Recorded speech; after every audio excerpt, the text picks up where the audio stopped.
October 3 ఈరోజు second coat అంటే నిన్ననే అయింది. సెకండ్ కోట్ నిన్న వచ్చి ఆల్లా అయింది. ఇదంతా సెకండ్ కోట్ అయింది. చూడొచ్చు,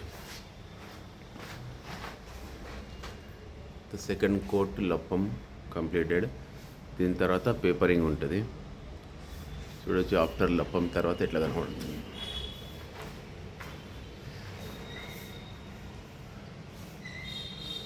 ఇది ఈ లుక్ వచ్చింది ఇప్పటిదాకా. అంటే గత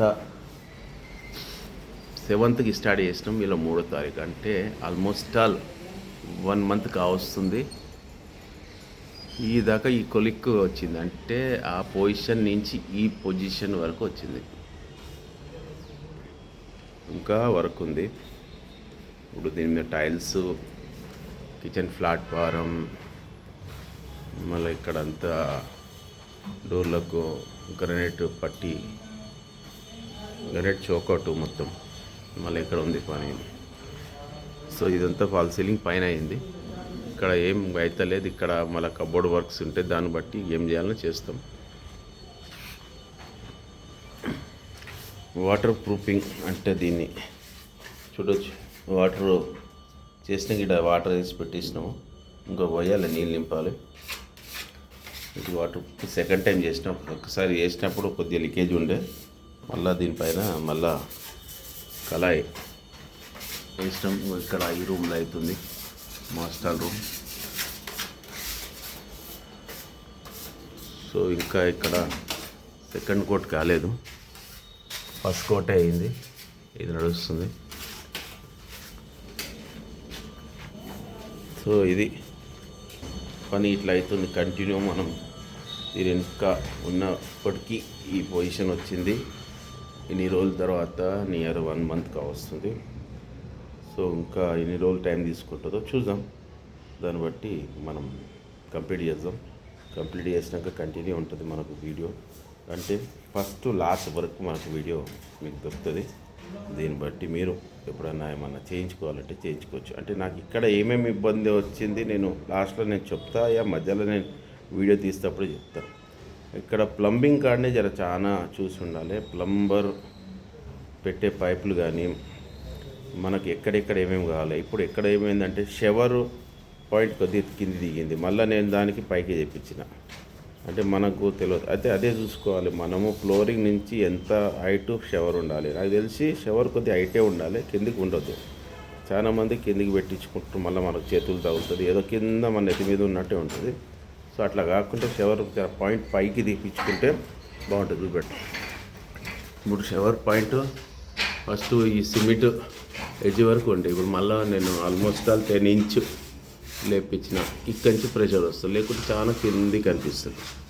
సో ఇంకా ఇది ఫ్లోరింగ్ లేస్తుంది, సిమెంట్ వర్క్ లేస్తుంది. సో ఇది ఇంకోటి ఏంటంటే ఈ ఫాల్ సీలింగ్ వాళ్ళు కొద్దిగా గడబడి చేస్తారు. ఈ ఫాల్ సీలింగ్ వాళ్ళు వాళ్ళ పని కావాలని ఫటాఫట్ ఫస్ట్ తెచ్చి పెట్టేసి వెళ్ళిపోయారు. యాక్చువల్లీ ఎట్లా కాదు. ఇది మొత్తం వర్క్ అయినాక ఫాల్ సీలింగ్ అంటే ఇక్కడ ఏమన్నా చేయించుకోవాలి. ఇప్పుడు మనం ఇక్కడంతా సిమెంట్ పని చేస్తే దానికి తగులుతుంది, లప్పం పెట్టినా తగులుతుంది, పెయింట్ చేసినా దానికి తగులుతుంది, మళ్ళీ దాన్ని తుడుచుకోవాలి. అంటే ఈ ఫాల్ సీలింగ్ వెళ్ళి వాళ్ళ వర్క్ అయిపోవాలని తొందర చేసి మనకు ఏదో వర్క్ చేసి పంపించేస్తారు. సో అది కాదు. ఎప్పుడైనా అవుట్ సైడ్ బాల్కనీస్కు మీరు ఫాల్ సీలింగ్ చేపియకుర్రి. పట్టి కొడితే పట్టి కొట్టి వదిలేపియర్రి. ఈ ఫిట్టింగ్ ఇప్పుడు చేపియదు. ఇప్పుడు ఫస్ట్ టైం ఉన్న వాళ్ళని కన్ఫ్యూజ్ చేస్తారు. సార్ ఇది బాగుంది అది బాగుందని ఇస్తారు. మనం ఇంటి పని చేస్తూ మనకు ఐడియాలు వస్తుంటాయి. అప్పుడు మనం ఏ కలర్ కావాలో వాళ్ళని చూజ్ చేసుకోవచ్చు. వాళ్ళు మనం కన్ఫ్యూజ్ చేసి పెట్టేస్తారు అంతే. ఎందుకంటే ఒక సైడ్ నుంచి మనం వాళ్ళు వెళ్ళిపోవాలని ప్లాన్ చేసి వెళ్ళిపోతారు పైసలు తీసుకో. కానీ అది కాదు. అవుట్ సైడ్ బాల్కనీస్లా ఎప్పటికైనా ఫాల్ సీలింగ్ పీవీసీది ఏదైనా మీరు చాలా డిసైడ్ చేసి ఓపికతోని సెట్ చేసుకుని అది లాస్ట్ ఫిట్టింగ్లో చేసిన. అంటే మనం కబోర్డ్ వరకు ఇవన్నీ ఎట్లా మనం ప్లాన్ చేస్తున్నాం, ఏ కలరో ఆ కలర్ బట్టి మనము ఫాల్ సీలింగ్ కలర్ అంటే పీవీసీది మనం చూజ్ చేసుకోవాలి. వాళ్ళు ఏదో పని చూపెడతారంటే తెలియని వాళ్ళు ఏదో మనకు ఫస్ట్ జల్లి పని చేసి మనకు హెల్ప్ చేస్తారు మనం అనుకుంటా. కానీ వాళ్ళ హెల్ప్ వాళ్ళు తీసుకుంటారు. పైసలు వాళ్ళకు వచ్చేయాలి, పని చేసి సైడ్ నుంచి జరిగిపోవాలని చూస్తుంటారు.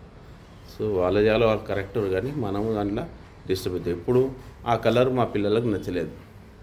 ఇప్పుడు ఏరే కలర్కి ఎందుకు వేస్తాం, దానికి దీన్ని మ్యాచ్ ఉండదు. అందుకోసం ఎప్పుడైనా ఈ టైల్స్ కలర్ వేసినాక దాన్ని బట్టి మీద ఫాల్ సీలింగ్ డిసైడ్ కావాలి.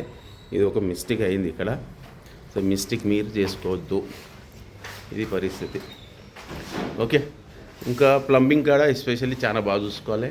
ఈ ఇంట్లో ఎంత వీళ్ళు ఏం చేసినా ఇదంతా లుక్ తెచ్చేయడం అంతా పెయింటర్లే. చూడొచ్చు, పెయింట్ తర్వాతే లుక్ వైజ్ వస్తుంది.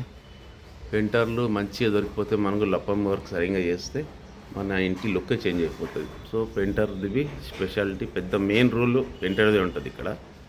ఓకే, మేస్త్రి ఎట్లా పడితే అట్లా చేసి వెళ్ళిపోతాడు. ఇక దాన్ని ఫినిషింగ్ తీసుకురావాలి పెయింటర్లే. సో ఓకే రైట్, కంటిన్యూ వస్తుంటాయి వీడియోస్.